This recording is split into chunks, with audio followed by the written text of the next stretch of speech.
¿Qué tal, familia? Aquí Jorge Luis Pimentel en un nuevo video. Y bueno, para empezar el análisis de esta semana, ciertamente voy a comentar una medida que me ha estado consternando a lo largo de la semana. Y es que, como ustedes ya saben, Francia se convirtió en el primer país del mundo en proteger al aborto en su constitución.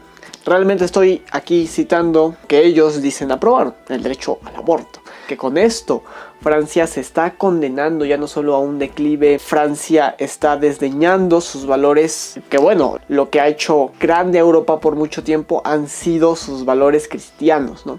Poco queda realmente de esa Europa como un referente de los valores cristianos, una cuestión más antropológica, que si bien es de nuestro interés, debería ser de nuestro interés este análisis, no es el objeto de este video en particular. Vamos, si me permiten, a leer la nota de BBC News Mundo, donde se habla de esto, ¿no? Con el titular, aquí las mujeres felices, ¿no? Porque claro, poner en riesgo a las mujeres debería hacerlas felices, ¿no? Y violar el derecho a la vida, del cual es primario para la existencia de todos los demás derechos que después dicen o decimos defender, ¿no? Entre ellos la libertad. Vamos a leer rápidamente, y es que, bueno, aquí BBC nos comparte que Francia se convirtió este lunes en el primer país del mundo en incluir el derecho al aborto en su constitución, etcétera, etcétera.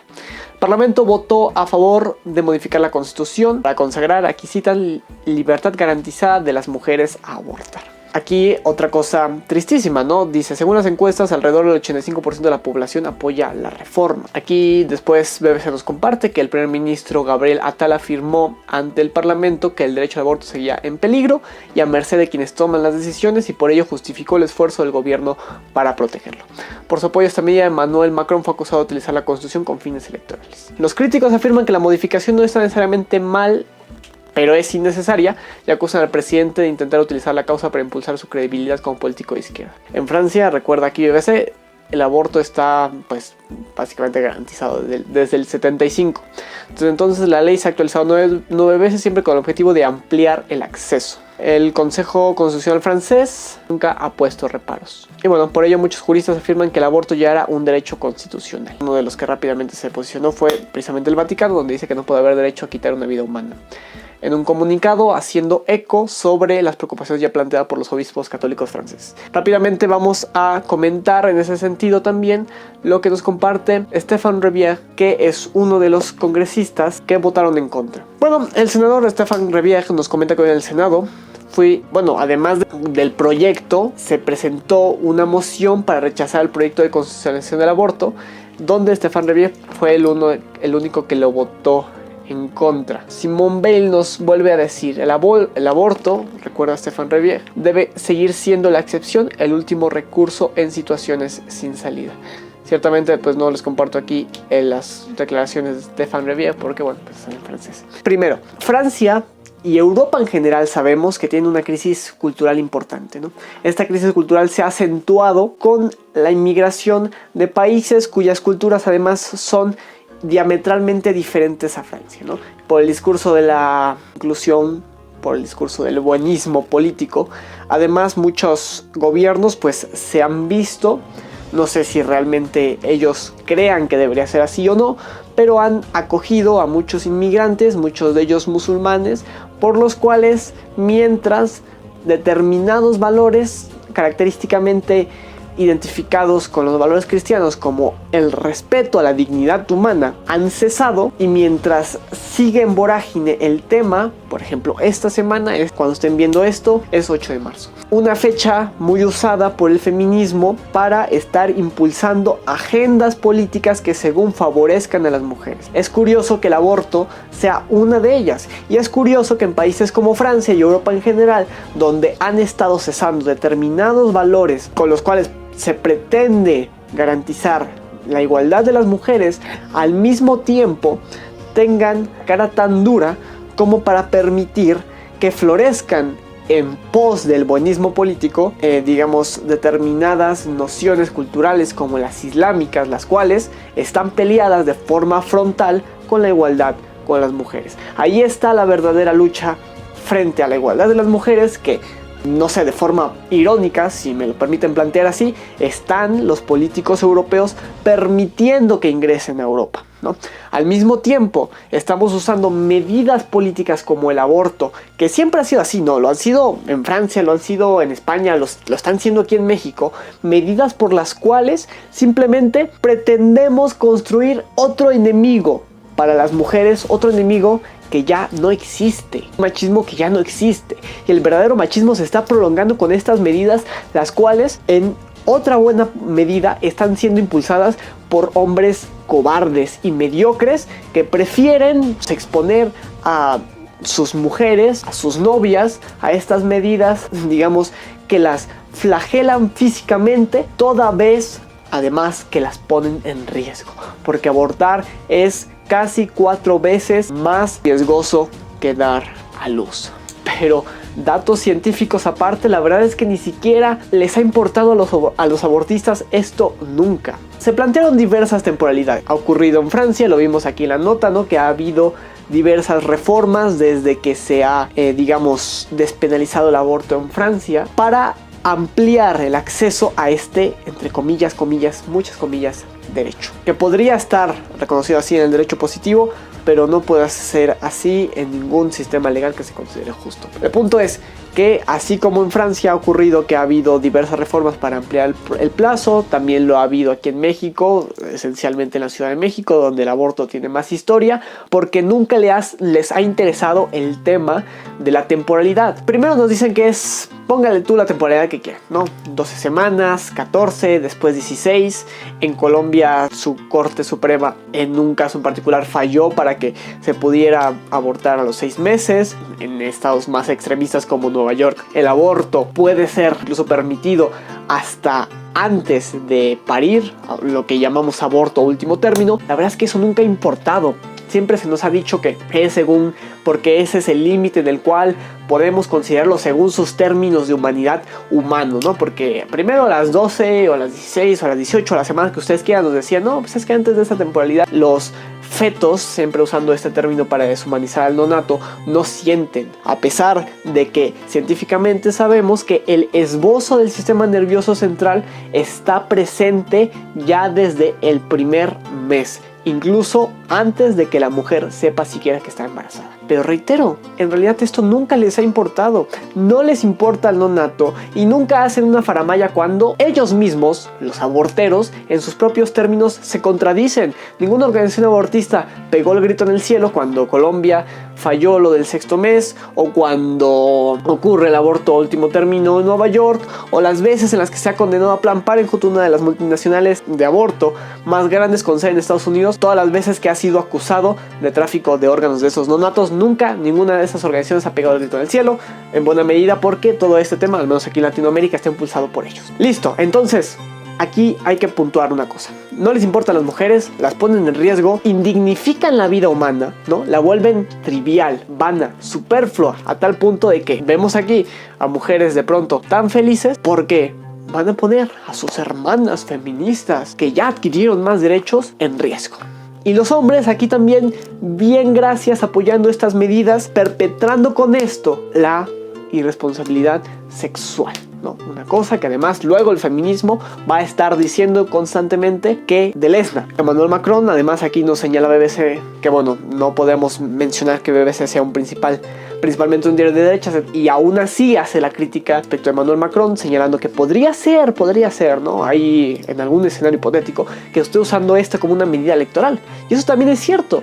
Nunca tampoco se han preocupado por tratar este tema con la supuesta seriedad y delicadeza que incluso el feminismo diría que se merece. Siempre es un tema electoral. Nos importa un bledo, a pesar de que haya una duda razonable que en derecho sería suficiente razón como para evitar que pase una política, simplemente por ganarnos el apoyo electoral.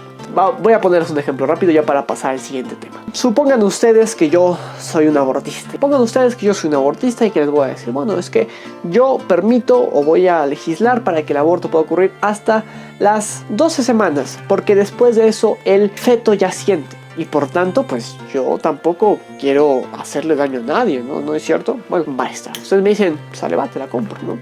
Vamos a esperar el aborto a las 12 semanas. Después pasa un bonito tiempo y yo llego con ustedes otra vez y les digo, ¿saben qué? los derechos de las mujeres no han sido garantizados. No han sido garantizados, no. Ahora vamos a pasarlo a las 14 semanas. Lo primero que ustedes me dirían, bueno, a ver, tú me dijiste que después de las 2 semanas ya sienten. No, pero es que nos equivocamos. Ahora, después de las 14 semanas, no sienten. Después pasa otro tiempo y yo les digo, ahora a las 16. Porque ahora nos equivocamos. Ahora los fetos sienten hasta las 16. No. Ahora sienten hasta después del 6º mes, yo creo, pensó eso Colombia. O no. Es que el útero materno tiene ahí una cavidad mágica que hace que los nonatos no sean humanos, sino hasta que nacen, ¿no? O sea, puedo tener ahí media pata metida y no es hasta que saco la pata que ya soy persona. Antes, pues no sé, es de ser un alien. Antes de eso no siento, ¿no? El nonato no siente, el feto no siente, como ustedes quieran llamarlo, con tal de desvirtuarlo como persona. Nunca cupo la duda razonable de que probablemente estaba haciendo un mal, si incluso en los términos abortistas, ellos ya sienten a las 12 semanas o a las 14 o a las 16. En realidad esa nunca ha sido su preocupación. Francia está condenada al declive, cierto es esto, porque están promoviendo una política que va a acentuar su baja tasa de natalidad, que es una constante en Europa además, mientras la migración de países que son diametralmente diferentes en cultura a Francia está a la vorágine. Toda vez además que los franceses están impulsando una cultura de la muerte. ¿Esto qué significa? Que no se respetan ni a sí mismos. Y ahora, además, lo ponen en la Constitución. La Constitución, la Carta Magna de los países, la cual se supone debería contener el texto mínimo legal que le da esencia a la nación. Eso siempre ha sido una crítica que se le ha hecho a la Constitución de México, ¿no? La Constitución de México sobreregula muchas materias de nuestro sistema jurídico-político. Muchas cosas que no deberían estar en la Constitución están ahí. Y están ahí muchas veces por motivos políticos, ¿no? Para evitar que se deroguen por determinados políticos en el futuro y demás, precisamente porque presentan una traba importante el poder modificar o derogar ciertas cosas de la Constitución. Y eso no debería ser así. No deberíamos usar las constituciones, que supone es la esencia mínima de los estados y el espíritu de la nación, para consagrar nuestros caprichos ideológicos. Ya no solo el aborto es una posibilidad para las francesas, sino que si está en la Constitución, entonces significa que además es algo deseable, ¿no? Algo que debería fomentarse, algo que vamos a procurárselo. No importa que las flagelemos física y emocionalmente, porque eso es lo que hacemos con las mujeres cuando las ponemos en estas situaciones de riesgo. Un aplauso para los políticos como Stéphane Rivière, que a pesar de ir contracorriente, decidieron mostrar dignidad de, no importa que sean, pongan ustedes, dice ese mundo que 85% de los franceses apoyan la medida. Bueno, pues ese 15% de los franceses que están en pie de lucha con el sentido común, pues muchas gracias a Stéphane Rivière por representarlos. Y qué triste que Francia se esté condenando de esta forma. Si me permiten, vamos rápidamente a pasar a cómo nosotros los mexicanos nos vamos a condenar. Y es que, como ya saben, las campañas electorales arrancaron, los 3 candidatos en diferentes lugares. Álvarez Maínez arrancó en Lagos de Moreno, si no me equivoco, Xóchitl Gálvez en Fresnillo y Claudia Sheinbaum en la Ciudad de México.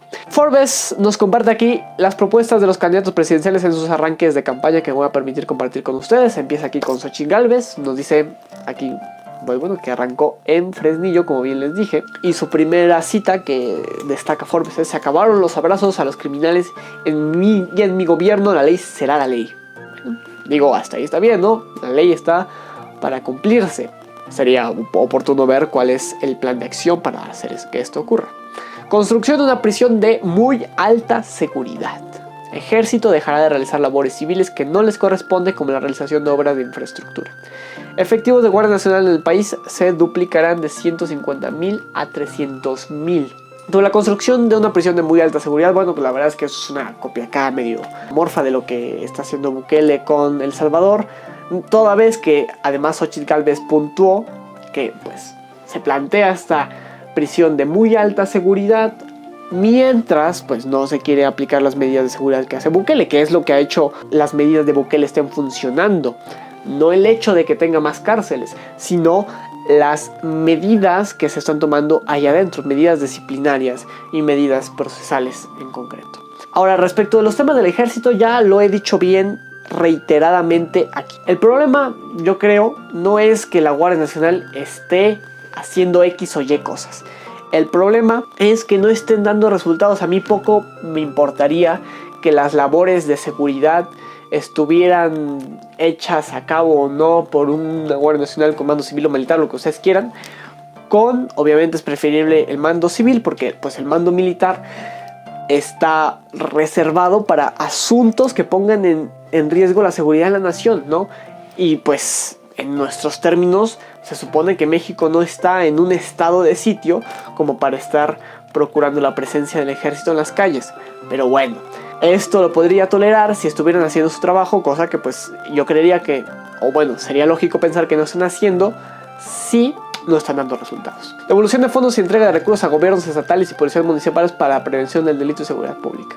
Creación de Agencia Binacional de Aduanas con personal civil de Estados Unidos y México para frenar la importación ilegal de armas y precursores químicos para el narcotráfico.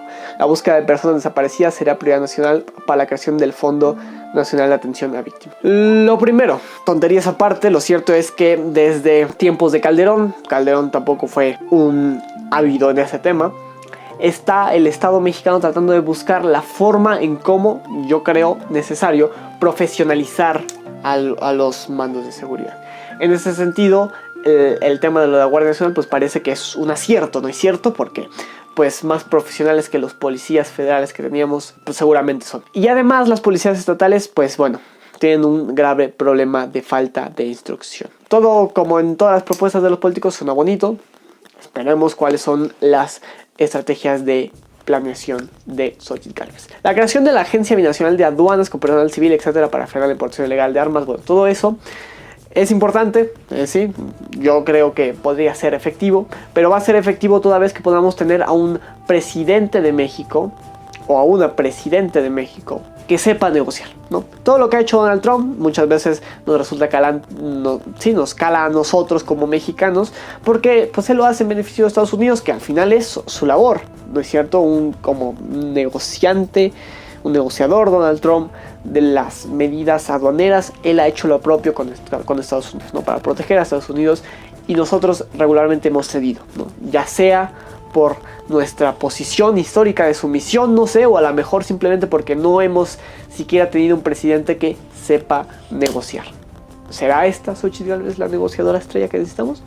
No lo creo, pero bueno, ustedes ahí juzguenlo. Después tenemos a Claudia Sheinbaum, que ya como les dije arrancó en el Zócalo. Aquí la frase que destaca Forbes es: a 200 años nos va a corresponder ser la primera mujer presidenta de México. No llego yo, llegamos todas. Bueno, eso me parece una tontería. La verdad es que ciertamente el hecho de que sea mujer o no me tiene sin cuidado, así que no voy a hacer un comentario al respecto. Hechos. Necesitamos hechos y resultados. La verdad, hermana, si eres mujer o no, felicidades. La verdad es que eso no me parece un logro. Ejecución de la reforma electoral del presidente López Obrador, combate a la evasión fiscal y no condonación de impuestos, fortalecimiento de la educación media superior y gratuidad en dichos sistemas, construcción de 500,000 viviendas en el sexenio, nuevo apoyo exclusivo para mujeres adultos mayores. Primera tanda de propuestas. Respecto de la reforma electoral, yo creo que muchas de las propuestas de Andrés Manuel merece que puntuemos en un video aparte, pero respecto del tema electoral, así como por ejemplo del tema judicial, Morena hemos visto que lo ha usado en reiteradas ocasiones para plantear una sobrepolitización de nuestro sistema.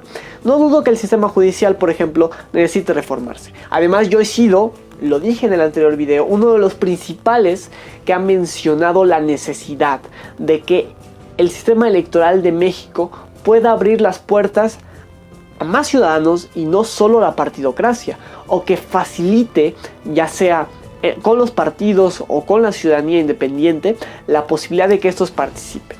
Pero la forma en cómo lo está planteando el gobierno es respecto de la politización. Vamos a elegir a eso, vamos a elegir a los otros, vamos a elegir a tales, a cuales, incluso en puestos que no son lógicos que se puedan elegir, como los jueces. Eso es un absurdo. Quien quiera elegir a los jueces no está ni siquiera instruido para saber cuál es la labor que van a llevar a cabo. La mayoría de los mexicanos, y te voy a hablar a ti que me estás viendo en un ejercicio de honestidad, ¿sabes cómo se realiza un proceso? Un proceso jurídico en un juicio, valga la redundancia, en México. Me creerías además si te digo que estos procesos varían dependiendo de la materia, varía dependiendo si es materia civil, si es materia penal, materia administrativa, la materia que tú quieras. ¿Estás consciente? ¿Tienes conciencia de esas cosas? Seguramente no. ¿Cómo vamos a ser capaces incluso en este orden de ideas de poder elegirlos? Pues va a pasar lo mismo con la materia electoral. Siguiente, nuestro otro candidato, ¿no? Nuestro olvidadillo por ahí, Jorge Álvarez Maínez, que se presentó en Lagos de Moreno. Nos destaca Forbes la frase: a partir de hoy me va a conocer México. Y bueno, aquí nada más le plantearon 3 propuestas. No sé si hizo tan poquitas, ok. Después nos checamos ahí su video completo en su evento en Lagos de Moreno. Pero bueno, aquí le plantearon 3. Estrategia de pacificación en el país en un periodo de 6 años. Bueno, muy ambiguo. Otra vez, vamos a estar siguiendo las campañas de estos personajes para ver cuáles son sus estrategias. Erradicación de la impunidad y prioridad a los niños. Bueno, ya ves, por estar aquí queriendo poner a las niñas y los niños, le pusieron prioridad a los niños y niños, ¿no? Porque hay que acentuarlo, a los niños y niños. Estas son las propuestas que Forbes nos destacó. Vamos a estar a lo largo de estas semanas viendo si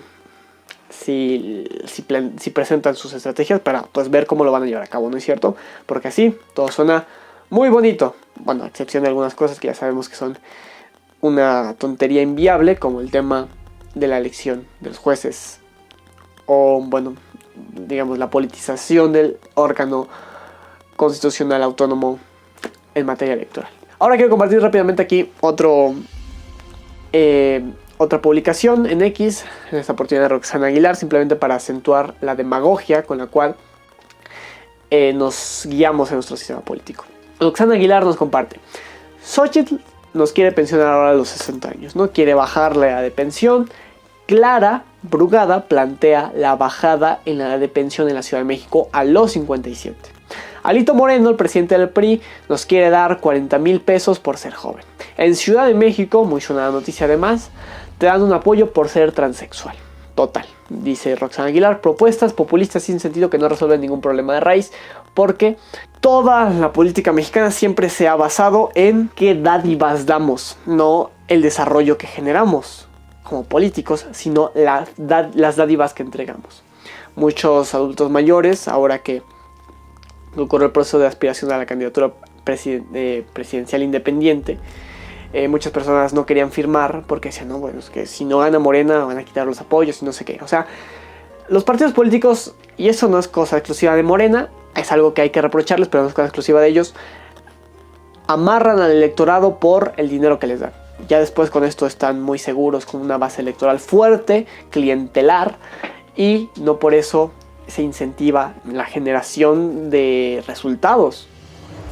Y muchas veces nos quejamos, ¿no?, de que no hacen esto o lo otro, pero pues nosotros perpetramos ese mal llamado clientelismo electoral. Porque bueno, siempre nos vamos por decir, bueno, es que aquí me dieron 10,000 pesos, aquí me dieron 5 pesos. A veces con cantidades paupérrimas nos conformamos. Ya ese es el político que seguramente es por el cual debería votar, ¿no? Y aquí, en los 3 aspectos, desde el PAN con Xochitl, o Clara Morena, o Alito PRI, simplemente propuestas demagógicas, ¿no? Que quieren darnos una probada según de bienestar, pero que simplemente son tonterías, ¿no? Quieren darnos según más beneficios, pero aquí pues nunca ha sido este el problema, sino el tema de los resultados.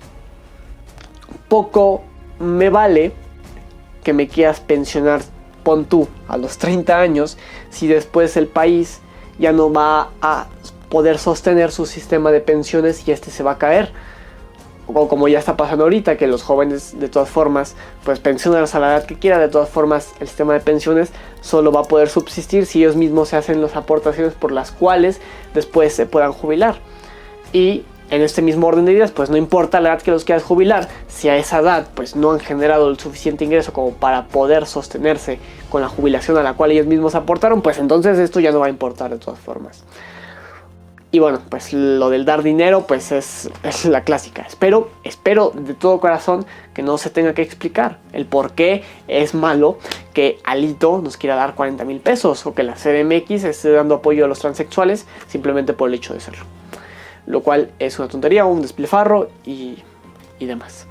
Y para cerrar con el hecho de que pues hoy es 8 de marzo, o tentativamente hoy debería ser 8 de marzo si se publica este video el viernes. Una última noticia para cerrar. El Senado aprobó la iniciativa de equidad salarial en el deporte profesional, donde nos dice el Universal, esta reforma además del salario base en el deporte profesional tiene como objetivo que las deportistas cuenten con seguridad social, protocolo de atención, prevención y combate a la discriminación y violencia sexual, más la inclusión a las perspectivas de género. Cuando salió este tema de la equidad salarial, las principales críticas eran qué tan sostenibles son o no los económicamente hablando determinados deportes, ¿no? Y aquí, por ejemplo, aquí nos pone una imagen del fútbol. La pregunta constante es, ¿será que el fútbol femenil genera lo mismo que el masculino? La respuesta es sencilla, no. Entonces, mucho va a depender de que esta medida pueda ser viable o no, el hecho de cuánto va a ser el salario base que pongan, ¿no? Porque después la realidad es que ni siquiera los futbolistas del fútbol profesional masculino ganan lo mismo, porque no todos generan lo mismo, no todos aportan el mismo valor al equipo, no todos tienen las mismas habilidades y en el deporte ha sido así. Entonces es complicado establecer una base salarial y si se lleva a cabo de mala forma, que de por sí yo creo que es un desacierto el establecimiento de esa base salarial, pues entonces además van a propinar la desaparición de muchos deportes. Pues a ver, en este caso, en el del fútbol va a ser el femenino, que es el desfavorecido. Habrá algunos deportes a lo mejor en el que el masculino sea menos popular, lo que también generaría su desaparición. Pero bueno, aquí en principio a las mujeres van a ser a las que pueden pasar a fregar, si me permite la expresión. Si no contentos con esto, pues quienes establezcan el salario base, habrá que ver quiénes lo van a establecer, se equivocan a la hora de establecer ese salario base. Todo para puntuar, para acabar a propósito de la fecha, que el tema de la igualdad nos ha cegado en el hecho de que los hombres y las mujeres ciertamente no son iguales. Y en vez de aprovechar esas diferencias para impulsar los sectores que a lo mejor son característicos de determinados géneros, con base en estas diferencias, ¿no? A lo mejor identificar las diferencias de las mujeres en determinado deporte para saber impulsarlas, e identificar las diferencias de los hombres en determinado deporte para saber impulsarlos, no. En vez de hacer eso, lo que queremos es, por decretazo, tratar de plantear la igualdad. Y el decretazo, en lugar de muchas veces ayudarnos, lo único que va a hacer es perjudicarnos. Porque, pues que en una ley diga, en tales términos, los hombres y las mujeres deben ser iguales, no significa que van a ser así en los hechos, ¿no? Y ojo, no estoy diciendo que los hombres y las mujeres no deban tener los mismos derechos. Ahí sí, por supuesto que debemos ser iguales, porque tenemos esa misma capacidad. En razón, como dije en principio con el tema del aborto, porque todos tenemos dignidad. El no nato hombre, la no nato mujer, los varones y las mujeres. Pero en temas de capacidad física, o sea, en hechos materiales, que es lo que estamos hablando aquí en el deporte, que es algo que debemos tomar en consideración para saber cómo impulsar a los deportistas, pues simplemente lo estamos dando por alto para establecer por decretazo la igualdad. Y eso, pues es lo que va a terminar perjudicándolos. Pero bueno, mi gente, espero que los que estén bien, díganme, coméntenme aquí abajo qué opinan sobre esas noticias. Muchas tristes, muchas de risa. Cuídense mucho. Un saludo, familia.